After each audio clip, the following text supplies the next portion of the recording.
11 March 2026 বুধবার Dubai বিমানবন্দরে ঘটে যাওয়া হামলা এবং ওমান থেকে আসা ভিসার খবর নিয়ে আপনার জিজ্ঞাসার প্রেক্ষিতে বিস্তারিত তথ্য নিচে দেওয়া হলো।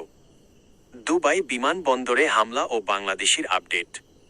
দুবাই আন্তর্জাতিক বিমানবন্দরের ডিএক্সবি কাছে দুটি ড্রোন আছড়ে পড়ার ঘটনায় মোট 4 জন আহত হয়েছেন। বাংলাদেশি নাগরিকের অবস্থা।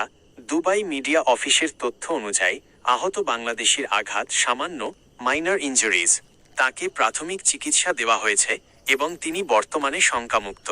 অন্যান্য হতাহত, বাকি আহতদের মধ্যে 2 জন ঘানার নাগরিক এবং 1 জন ভারতীয় নাগরিক মাঝারি আঘাত রয়েছেন। বিমানবন্দরের অবস্থা।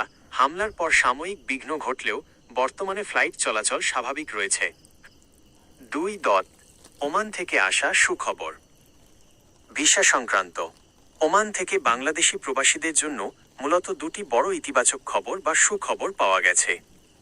নতুন ভিসা চালুর ঘোষণা। ওমানের শ্রমমন্ত্রী ড মাহাদ বিন সাইদ নিশ্চিত করেছেন যে বাংলাদেশিদের জন্য বন্ধ থাকা নতুন ওয়ার্ক পারমিট বা শ্রম ভিসা আগামী 2 মাসের মধ্যে, মে 2026-এর মধ্যে পুনরায় চালু করার পরিকল্পনা রয়েছে। অবৈধদের বৈধ হওয়ার সুযোগ। ওমান সরকার বর্তমানে অনিয়মিত বা নথিপত্রহীন প্রবাসী বাংলাদেশিদের কোনো জরিমানা ছাড়াই বৈধ রেগুলারাইজেশন হওয়ার সুযোগ দিচ্ছে। প্রবাসী কল্যাণ মন্ত্রণালয় থেকে এই উদ্যোগকে বড় অর্জন হিসেবে দেখা হচ্ছে। 3. মধ্যপ্রাচ্য পরিস্থিতি ও নিরাপত্তা টিপস।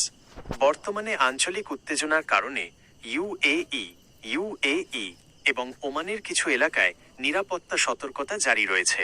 ওমান ভ্রমণ সতর্কতা। সালালা বন্দর ও ওমান উপসাগরে সাম্প্রতিক কিছু ড্রোন ও মিসাইল হামলার কারণে ভ্রমণকারীদের সতর্ক থাকতে বলা হয়েছে। পরামর্শ। আপনার যদি বা আপনার পরিচিত কারো দুবাই বা ওমান যাতায়াত থাকে, তবে ফ্লাইটের সময়সূচি এবং স্থানীয় দূতাবাসের ফেসবুক পেজ বা ওয়েবসাইট নিয়মিত চেক করার পরামর্শ দিচ্ছি। আপনি কি ওমানের ভিসা খোলার নির্দিষ্ট তারিখ বা দুবাইয়ের বর্তমান ফ্লাইট শিডিউল সম্পর্কে আরও বিস্তারিত জানতে চান?